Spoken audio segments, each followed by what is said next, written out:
Aujourd'hui, on touche un sujet sensible, la sexualité. Si on a été brisé dans ce domaine, est-ce que c'est possible de retrouver la liberté? Vous voyez, l'Évangile, c'est un message d'espoir pour tout le monde. Tous les gens dont la vie a été brisée, y compris dans le domaine sexuel.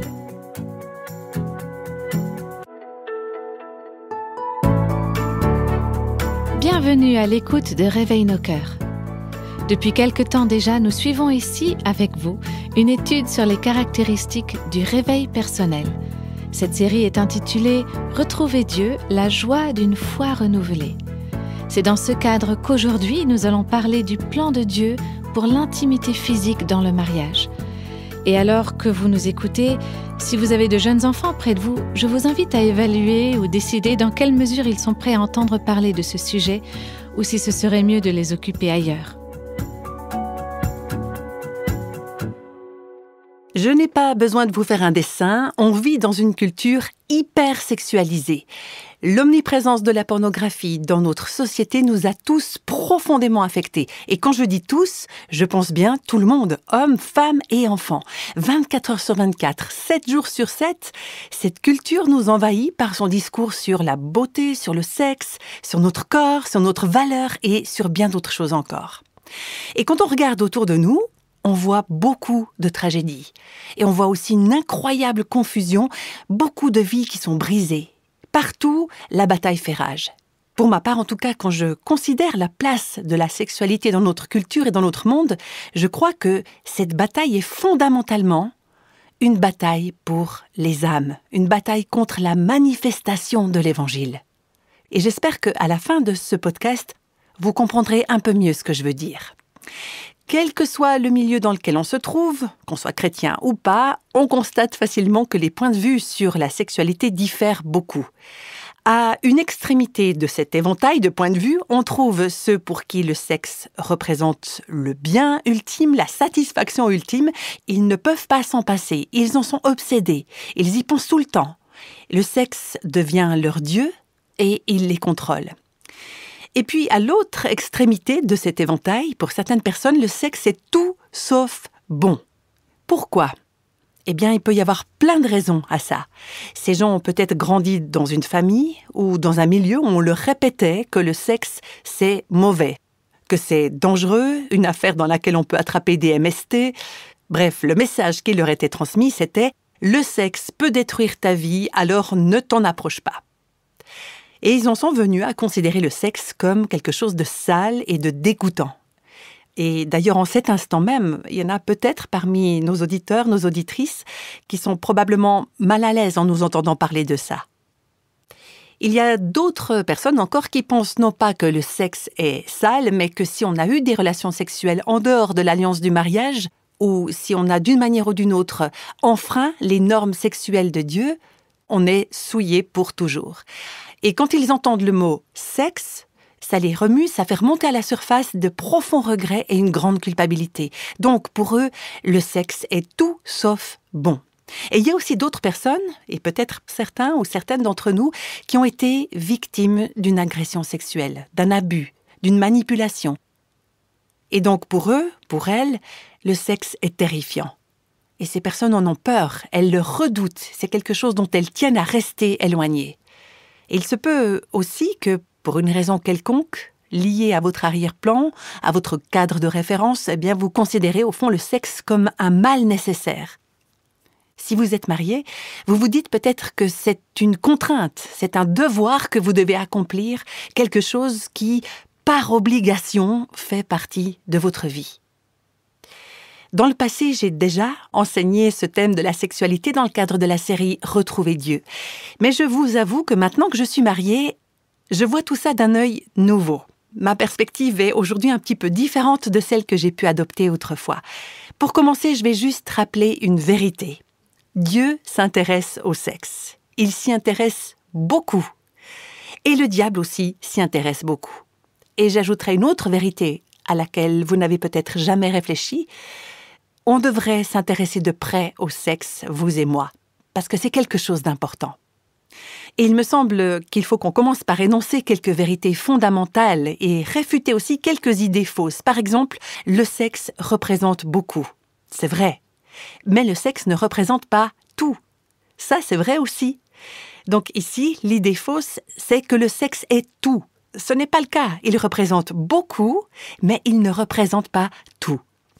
La sexualité, c'est un cadeau magnifique. C'est vrai. Mais la sexualité n'est pas plus grande que celui qui donne ce cadeau de la sexualité. Et ça aussi, c'est vrai. La relation sexuelle entre un homme et une femme est une métaphore importante, puissante. C'est l'illustration ou l'image de toute l'histoire de l'Évangile. Cette relation montre l'unité, la fidélité, la joie, le plaisir que les membres de la Trinité divine éprouvent dans leur relation, le Père, le Fils, le Saint-Esprit. Cette image nous montre l'amour sacrificiel de Dieu pour son peuple, cette alliance d'amour. Donc la relation sexuelle est importante. Elle est belle, elle est magnifique dans le cadre où Dieu l'a établie. Si vous le voulez bien, on va revenir un petit peu en arrière, remonter le temps jusqu'au 3e chapitre de la Genèse. On voit là comment Dieu a béni l'homme et la femme dans ce superbe environnement où il les avait créés. Ensuite, Satan a contesté l'œuvre de Dieu. Il a contesté la restriction que Dieu avait établie quand il avait dit à l'homme et la femme « Ne mangez pas du fruit de cet arbre ». Adam et Ève étaient maintenant confrontés à un choix. Et ce qui s'est passé, c'est qu'ils ont échangé la bénédiction de Dieu contre la peur, la honte et la culpabilité. Dans le marché que Satan leur a proposé, ils ont voulu la mauvaise part. Ils ont considéré l'offre immédiate, ce mensonge, mais ils n'ont pas réfléchi à l'endroit où aboutissait le chemin qu'ils avaient pris. Ils ont cru faire une bonne affaire, mais au lieu de ça, ils ont échangé la bénédiction de Dieu contre la peur, la honte et la culpabilité. Et la chose dont ils pensaient tirer leur satisfaction les a déçus et finalement les a détruits. Le péché dans le jardin d'Éden, chez ce premier couple marié, a eu des conséquences dans tous les domaines de leur vie.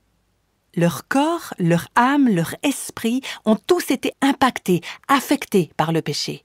Leurs relations entre eux, avec leurs enfants, toutes les relations futures ont été entachées et affectées par ce premier péché, y compris les relations sexuelles. Et le schéma qu'on trouve de façon récurrente dans les Écritures, création, chute, rédemption, s'applique également au sexe. Dieu a créé la sexualité et le sexe a été impacté par la chute. Mais Dieu libère le sexe, il libère notre vie sexuelle. Actuellement, à notre époque où il y a tellement de choses qui sont en ruine, il y a beaucoup de gens qui ont une vie sexuelle en ruine et qui ont du sexe, une vision et des expériences dysfonctionnelles et déformées. C'est ce qu'on peut lire dans le 1er chapitre de l'Épître aux Romains, par exemple. C'est pourquoi Dieu les a livrés à l'impureté selon les convoitises de leur cœur, en sorte qu'ils déshonorent eux-mêmes leur propre corps. Eux qui ont changé la vérité de Dieu en mensonge et qui ont adoré et servi la créature et leur propre convoitise de créature au lieu du Créateur, qui est béni éternellement. Amen. Vous le voyez donc, Dieu fait état du fait que la sexualité humaine est complètement en ruine. Mais il la replace à la fois dans le contexte de la création et dans celui de la restauration de tout ce qui a été brisé. Et le texte se termine par une louange à Dieu qui est béni éternellement. Amen. Il y a tout cela dans le même paragraphe. Maintenant, la stratégie de Satan dans tous les domaines de la vie consiste à déformer et à pervertir la véritable valeur des choses. Pour prendre une image, il intervertit les étiquettes. Ce qui n'a aucune valeur aux yeux de Dieu, Satan affirme que ça a une grande valeur. Et ce que Dieu affirme être précieux, l'ennemi débarque et il déclare « Ah, ça ne vaut rien, tu ferais mieux de t'en débarrasser au plus vite ». Par exemple, dans le cas de la sexualité, c'est intéressant de noter que Satan convainc les personnes célibataires qu'elles ne peuvent pas vivre son sexe. Et une fois que ces personnes sont mariées, il réussit à en convaincre beaucoup qu'elles peuvent très bien se passer de sexe. C'est sa méthode. Il démolit les valeurs, il les pervertit et il déforme le modèle selon lequel Dieu a conçu les choses. Mais Mais, et j'en suis vraiment reconnaissante, les Écritures apportent une réponse à tous ces mensonges. Les croyants du Nouveau Testament, auxquels l'apôtre Paul s'adresse dans cette lettre, vivaient dans un monde obsédé par le sexe, et par certains aspects encore plus obsédé que le nôtre. Ils étaient confrontés à des tentations et à des problèmes sexuels dans tous les domaines. Et le message de Paul sur la pureté sexuelle était aussi radicalement anticulturel à son époque qu'il l'est aujourd'hui. On croit parfois que les normes de Dieu en matière de sexualité sont complètement démodées. Eh bien, elles ont toujours été démodées, entre guillemets. Ces normes ne correspondent pas à la culture de maintenant? Eh bien, elles n'ont jamais correspondu à la culture, peu importe l'époque. Voilà pourquoi, au cours de ces moments qu'on passe ensemble, j'aimerais qu'on utilise l'eau pure de la parole de Dieu pour laver nos cœurs et pour renouveler nos pensées. Parce que c'est la parole de Dieu qui nous donne la santé mentale, la perspective, les ancrages et les repères pour qu'on ne soit pas emporté à la dérive sur cet océan de valeurs morales en pleine mutation. Alors on pourrait se contenter de dénoncer tout ce qui va mal, mais il me semble bien plus important qu'on comprenne le but pour lequel Dieu a conçu la sexualité et qu'on comprenne bien ce que ça signifie rester pur dans le domaine sexuel. On va se pencher sur 3 passages des écrits de l'apôtre Paul. Le premier se trouve dans la première lettre aux Thessaloniciens, chapitre 4.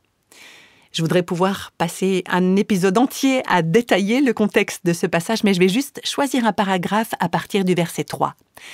Ce que Dieu veut. Ce que Dieu veut.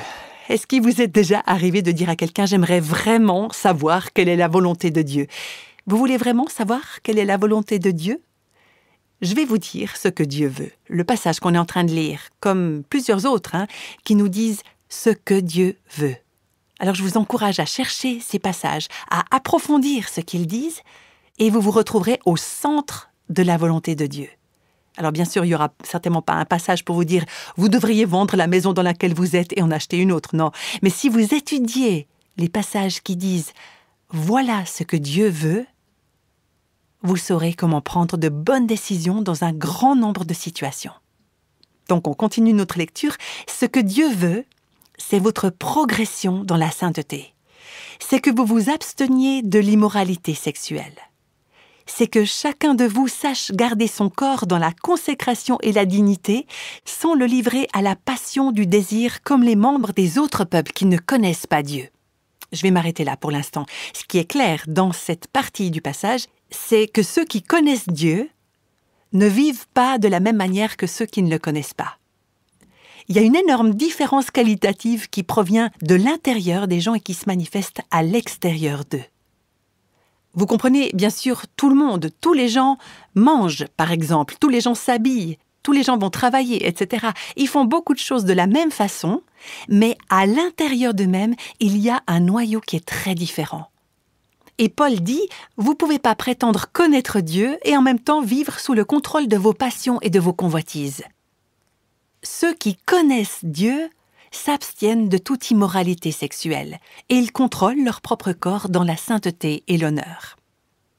Et au verset 6, il continue, c'est que personne dans ce domaine ne fasse de tort à son frère ou ne porte atteinte à ses droits, parce que le Seigneur fait justice de tous ses actes, comme nous vous l'avons déjà dit et attesté.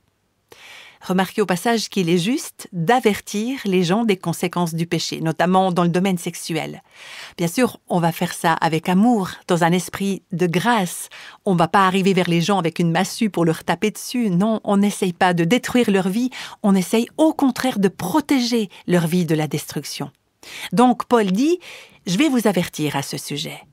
Et nous devons nous avertir les uns les autres et nous avertir nous-mêmes que le Seigneur affirme que ceux qui transgressent les lois morales de Dieu et qui font du tort à leurs frères, à leurs sœurs, en subiront les conséquences. Le péché sexuel vous affecte vous et il affecte la personne avec laquelle vous commettez un péché. Et quand vous péchez sexuellement, vous vous faites du tort à vous-même et vous faites du tort aux autres. Ensuite, au verset 7, il dit, et c'est là qu'il met les choses en perspective, « Car Dieu ne nous a pas appelés à l'impureté, mais à la sanctification. » La Bible du Semeur traduit ce passage comme ça, car Dieu ne nous a pas appelés à nous adonner à des pratiques dégradantes, mais à vivre d'une manière sainte. Si vous voulez le meilleur de Dieu pour votre vie, si vous voulez jouir de la plénitude de tout ce pour quoi il vous a créé, alors recherchez la sanctification, recherchez la sainteté. Dieu ne vous a pas appelé à vivre dans l'impureté. Celui donc qui rejette ses préceptes ne rejette pas un homme. C'est pas moi qui ai fixé ces règles, c'est pas moi qui ai établi ces standards, mais il rejette Dieu qui vous a aussi donné son Saint-Esprit. Dieu nous a donné son Saint-Esprit à vous comme à moi. On parlera justement de l'Esprit Saint lors du prochain podcast. Il nous l'a donné, le Saint-Esprit, pour qu'on puisse vivre une vie sainte, libre de toute impureté. Et ça, c'est un appel magnifique. Quelle vocation! Maintenant, l'alternative à la convoitise, on le verra dans ce passage et dans d'autres, c'est l'amour. Regardez le verset 9. Vous n'avez pas besoin qu'on vous écrive au sujet de l'amour fraternel, car vous avez vous-même appris de Dieu à vous aimer les uns les autres. Puisque vous vous aimez les uns les autres, vous n'allez pas pécher les uns contre les autres en perdant le contrôle de votre corps et en vous laissant entraîner à l'immoralité sexuelle. Au lieu de ça, vous allez vous aimer les uns les autres. Et ensuite, Paul dit « Et c'est aussi ce que vous faites envers tous les frères et sœurs dans la Macédoine entière. Mais nous vous encourageons, frères et sœurs, à progresser encore. Faites-le de plus en plus. Recherchez la sanctification, recherchez la sainteté. Au lieu de vous convoiter, de vous désirer les uns les autres, aimez-vous les uns les autres. Dieu vous appelle à rechercher la sainteté, alors répondez à cet appel et vous serez en bénédiction les uns pour les autres en manifestant l'amour de Christ. Et on retrouve le même passage dans l'Épître aux Éphésiens, au chapitre 5. Je vais juste relever quelques passages. Au verset 1, « Soyez donc les imitateurs de Dieu, puisque vous êtes ses enfants bien-aimés. » Dieu ne dit pas « je vous déteste et je vous interdis le sexe ». Non, Dieu dit « vous êtes mes enfants bien-aimés. Et je veux pour vous tout ce qui est bon et rien qui soit mauvais. Alors laissez-moi vous expliquer comment vous pouvez l'obtenir. » Et je continue à lire au verset 2 « et marchez dans l'amour ». Traduit aussi par « et vivez dans l'amour ». Vivez dans l'amour, ne vivez pas dans la convoitise, marchez dans l'amour. Aimez Dieu et recevez l'amour de Dieu. Aimez les autres de l'amour de Dieu. Aimez-vous vous-même comme Dieu vous aime. Je continue, et vivez dans l'amour en suivant l'exemple de Christ qui nous a aimés et qui s'est donné lui-même pour nous comme une offrande et un sacrifice dont l'odeur est agréable à Dieu. Écoutez, aimer, c'est se sacrifier. Aimer, c'est pas faire ce que vous voulez de votre corps en suivant vos instincts naturels, entre guillemets. Aimer, c'est faire ce qui plaît au Seigneur et ce qui honore votre propre corps et qui honore celui des autres. La suite au verset 3. « Que l'immoralité sexuelle, l'impureté sous toutes ses formes ou la soif de posséder ne soit même pas mentionnée parmi vous comme il convient à des personnes saintes. » Paul avait commencé en nous disant « Vous êtes des enfants bien-aimés » et maintenant il dit « Vous êtes des saints ». Est-ce que vous savez ce qu'est un saint ou une sainte ? Alors, un saint, ce n'est pas un de ces chrétiens exceptionnellement parfaits et morts depuis longtemps. Un saint ou une sainte, c'est vous. C'est chacune des personnes en qui le Saint-Esprit de Dieu est venu habiter. Si vous êtes enfant de Dieu, vous êtes saint. Et Paul dit « Vous êtes saint ». Maintenant, vivez comme une personne sainte. Vous n'êtes pas obligé de vivre comme les gens qui ne connaissent pas Dieu et qui ne peuvent exprimer que les pulsions de leur nature. Vous avez reçu le Saint-Esprit qui vit en vous et qui veut vous donner la motivation, le désir et la capacité d'aimer Dieu et d'aimer les autres de la bonne manière, y compris avec votre corps. Dans la première épître aux Corinthiens, chapitre 6, on retrouve là le même schéma. Paul dit, au verset 18, « Fuyez l'immoralité sexuelle. Tout autre péché qu'un homme commet est extérieur à son corps. Mais celui qui se livre à l'immoralité sexuelle pêche contre son propre corps. Ne le savez-vous pas? Votre corps est le temple du Saint-Esprit qui est en vous et que vous avez reçu de Dieu. Vous ne vous appartenez pas à vous-même, car vous avez été racheté à un grand prix. Rendez donc gloire à Dieu dans votre corps et dans votre esprit qui appartiennent à Dieu. On n'est pas des créatures désincarnées, on n'est pas juste des âmes. On glorifie Dieu avec nos âmes, avec nos esprits, mais aussi avec tout ce qui est en nous. Bénissons le saint nom de Dieu et glorifions-le avec notre corps. Il y a quelques années, dans le cadre de notre ministère, j'ai reçu un email d'une femme qui travaillait au sein d'une autre organisation chrétienne. Et elle nous disait « S'il vous plaît, priez pour moi. Je suis très près de tomber dans l'infidélité, bien que j'ai un mari merveilleux. J'ai eu une conduite très inappropriée avec un homme marié. » C'est quelqu'un qui travaillait dans la même organisation chrétienne qu'elle. Je ne comprends pas ce que j'attends de lui, je sais seulement que je veux m'engager dans une relation avec lui. Votre série sur la femme insensée m'a aidé à prendre du recul, mais c'est très fragile. J'ai l'impression de ne plus me contrôler. On voit que c'est exactement le contraire de ce que Paul nous dit dans sa première lettre aux Thessaloniciens. Et vous voyez, il y a quelque chose, quand j'ai lu cet email, qui m'a profondément bouleversée. J'avais l'impression que cette femme était dans une maison en feu et qu'elle avait besoin de quelqu'un qui l'aime suffisamment pour la sortir de là. Et j'ai donc tout de suite envoyé un message à l'une de nos collaboratrices qui répond souvent aux nombreux emails qu'on reçoit au bureau et je lui ai dit « S'il te plaît, supplie-la, convainc-la de fuir cette situation. Satan est en train de lui faire exactement ce qu'il a fait à Ève.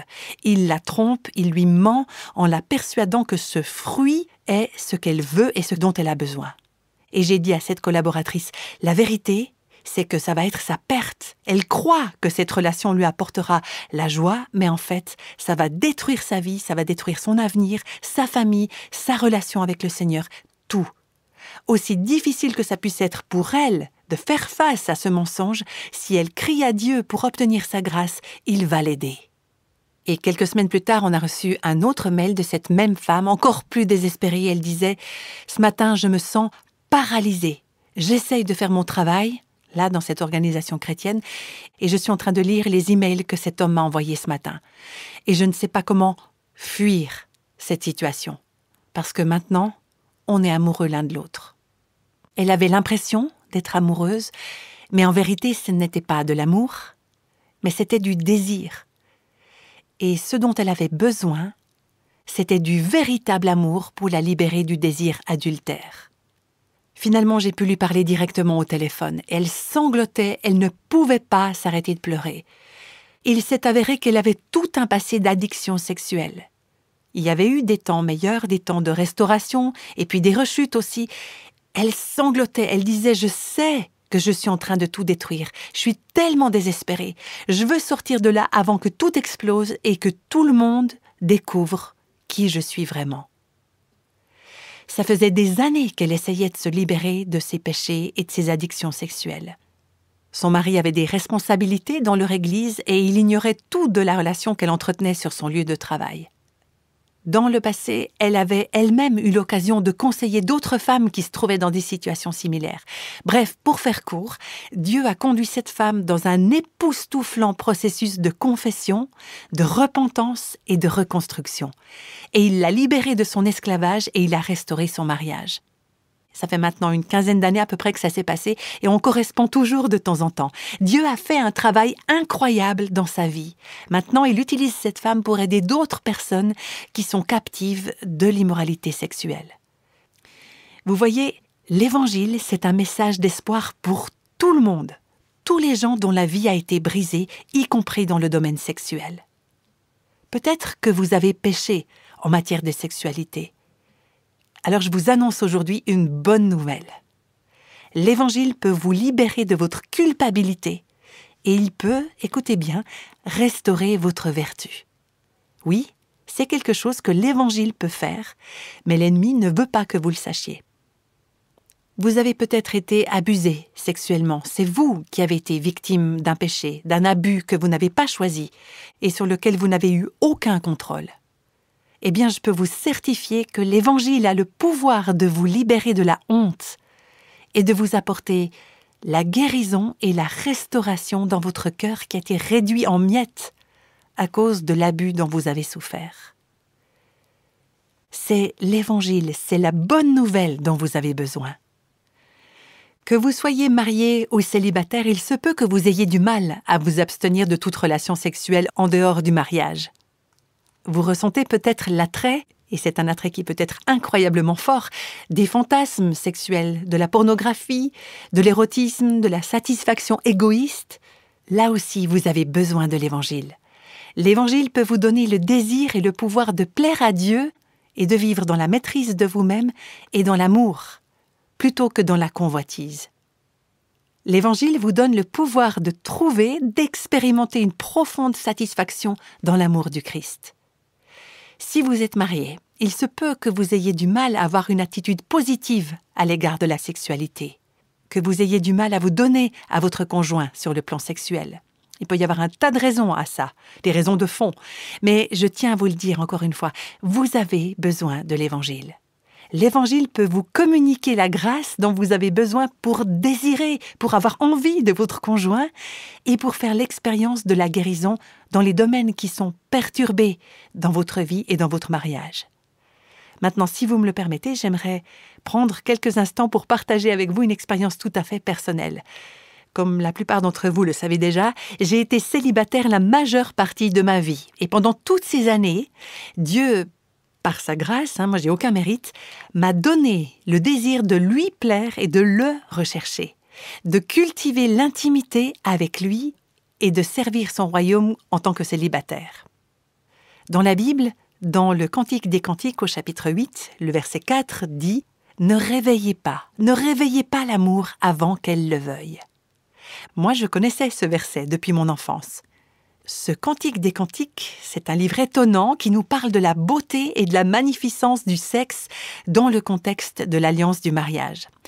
Mais à cette jeune femme, il est dit « Ne réveillez pas l'amour avant le moment approprié, avant qu'elle le veuille ». En tant que jeune femme, j'ai donc décidé, par la grâce de Dieu, de ne pas entretenir de désir sexuel jusqu'à ce que Dieu me montre clairement que c'était le moment qu'il avait fixé, si du moins ce moment arrivait. Et je ne veux pas prétendre que ça a été toujours facile, ce serait un mensonge, mais je peux témoigner, en me rappelant cette saison de ma vie, que j'ai expérimenté chaque jour, dans chaque situation, une grâce qui était comme faite sur mesure pour moi. Vous savez, dans le cadre de mon ministère, j'ai côtoyé beaucoup d'hommes. Donc il y a eu beaucoup d'occasions où j'aurais pu choisir de satisfaire les désirs de ma nature, au lieu de chercher à aimer les autres de la bonne manière. Et je suis sûre que c'est aussi le cas pour certains ou certaines d'entre vous. Ce que je peux dire, c'est que la grâce de Dieu a pourvu d'une manière étonnante à tout ce qu'il me fallait. Et je peux ajouter que, encore une fois, dans sa grâce, Dieu m'a donné de connaître durant cette période un épanouissement incroyable. Bien sûr, les sentiments de solitude, de manque, ont été là également de temps à autre. Mais ça a été malgré tout une époque d'épanouissement. Quand on s'est fiancés, Robert et moi, j'avais 57 ans. Et le moins qu'on puisse dire, c'est que beaucoup de gens se sont inquiétés de la façon dont j'allais m'adapter dans tous les domaines, y compris celui de l'intimité physique. J'ai une amie qui est pour moi comme une figure maternelle. Et le jour de mon mariage, alors que je m'apprêtais à remonter l'allée centrale dans l'église, elle m'a prise à part et elle m'a dit « Ma chérie, tu sais que je suis une mère. J'aimerais juste te demander, est-ce qu'il y a une question que tu voudrais poser à une mère ?» Je ne vais pas vous raconter maintenant comment s'est déroulée cette conversation. Tout ça pour dire que certaines personnes étaient vraiment inquiètes pour moi et se demandaient comment les choses allaient se passer. Je veux juste vous dire que quand Robert et moi on s'est mariés, une des plus douces bénédictions qu'on ait connues. Bon, là, je ne suis pas en train de me poser en modèle, j'ai aucun mérite. Ma seule justice, c'est celle de Christ. Je vous raconte simplement les choses telles qu'elles sont. Mais on a reçu de Dieu un cadeau magnifique quand on est entré dans ce mariage. Robert avait été marié pendant près de 45 ans. Il avait perdu sa femme, il était veuf. Et moi, je n'avais jamais été mariée. Ma vision du sexe n'avait pas été façonnée par la culture ambiante. Mais pendant toutes ces années, j'avais été immergée dans la parole de Dieu, jusqu'à en être imprégnée. Et ça va peut-être vous faire rire, tellement ça paraît étrange, voire impossible, mais mon cadre de référence en matière de sexualité, c'était le Cantique des Cantiques. C'est comme ça que je le voyais. Je sais que ça peut paraître fou, mais ça a été un cadeau incroyable quand le moment est venu d'éveiller l'amour. Ce moment approprié. Évidemment, vous qui m'écoutez, votre expérience est probablement très différente de la mienne. C'est normal, hein, chaque situation est unique. Il se peut que vous vous trouviez avec un lourd passé en la matière. Vous avez peut-être besoin, dans le domaine sexuel, d'une guérison ou d'une restauration profonde.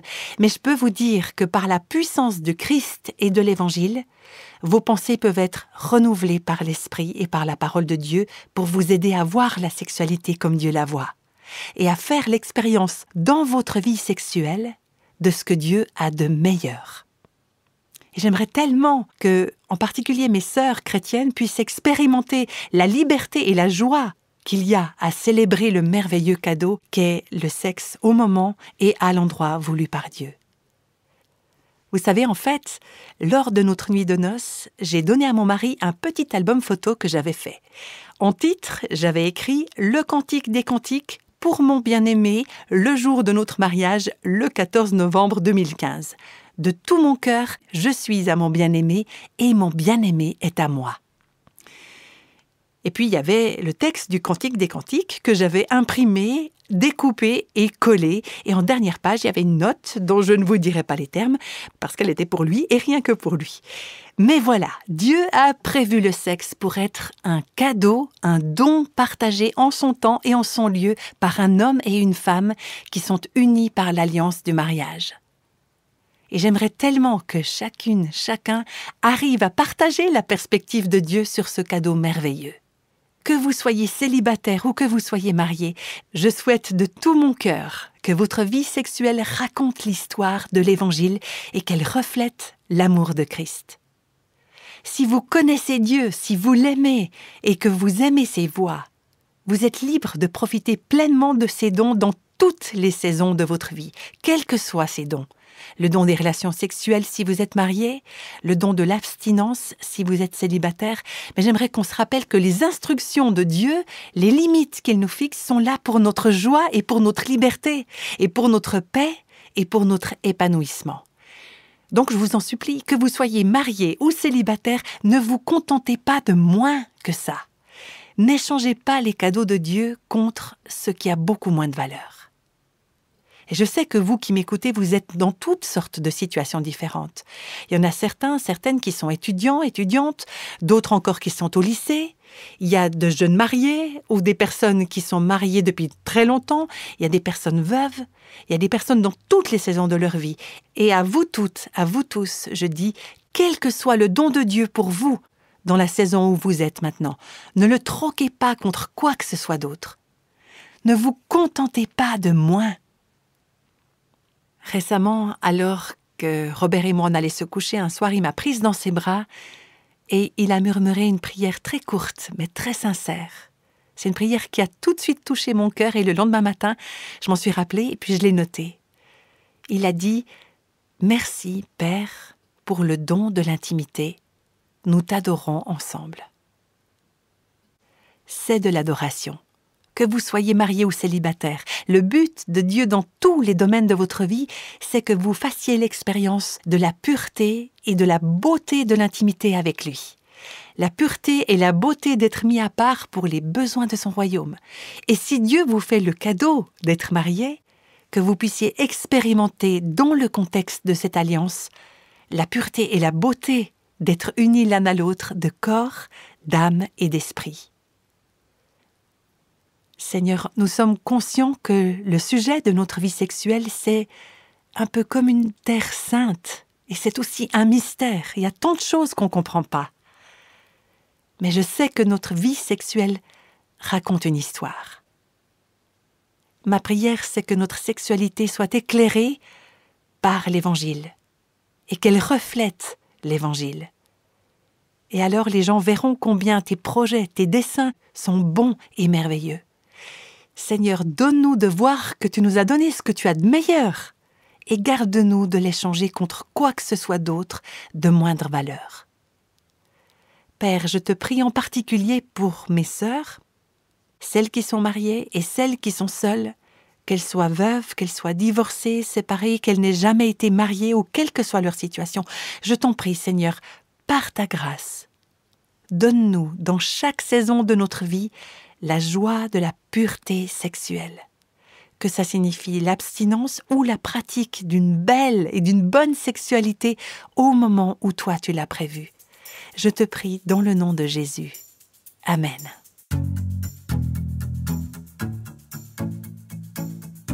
Quelle douceur et quelle liberté on découvre aujourd'hui à propos de l'intimité. Et j'aime tellement que nous puissions tous en faire l'expérience. Si vous êtes célibataire, vous pouvez vivre une profonde intimité avec Jésus-Christ lui-même. Et si vous êtes marié, l'intimité sexuelle avec votre conjoint a elle aussi pour but de glorifier Dieu. Et c'est indéniable, nous avons tous, d'une manière ou d'une autre, manqué la cible. Et donc nous avons tous besoin du pardon, de guérison et de la grâce de Dieu. Êtes-vous prêt, êtes-vous prête à recevoir cette libération, à accepter le fait que vos péchés ont été pardonnés et à dorénavant faire des choix qui honorent le projet de Dieu? Peut-être que vous hésitez encore. Dans tous les cas, je vous invite sincèrement à lire le livre que Nancy DeMoss Wolgemuth a coécrit avec Tim Grissom. Il s'intitule « Retrouver Dieu, la joie d'une foi renouvelée ». Dans ce livre, Nancy nous montre, au travers de la Bible, comment être libéré des péchés et des blessures d'ordre sexuel. Elle nous apprend également à vivre dans l'honnêteté et la pureté par la puissance de l'Esprit de Dieu. Alors, où peut-on trouver ce livre ? Eh bien, vous pouvez le trouver dans une librairie chrétienne près de chez vous ou alors vous pouvez le commander sur Internet. D'ailleurs, tous les renseignements là-dessus sont indiqués sur notre site réveilnoscoeurs.com où vous pouvez cliquer sur ressources, puis sur livres. Est-ce que vous savez qu'il y a beaucoup de gens qui cherchent à plaire à Dieu en ne s'appuyant que sur leur propre force ? Et dans le prochain épisode de cette série de podcasts, on étudiera ensemble comment se reposer entièrement sur la puissance du Saint-Esprit. Je vous donne rendez-vous pour ce prochain épisode de la série Retrouver Dieu. À tout bientôt avec Réveille nos cœurs.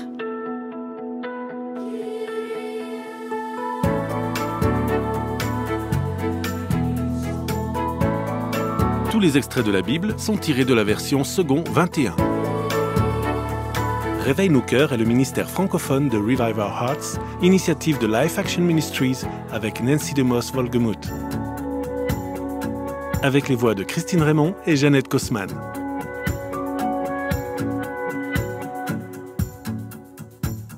Quelle que soit la saison de votre vie, Réveille nos cœurs vous encourage à trouver la liberté, la plénitude et à porter du fruit en Christ.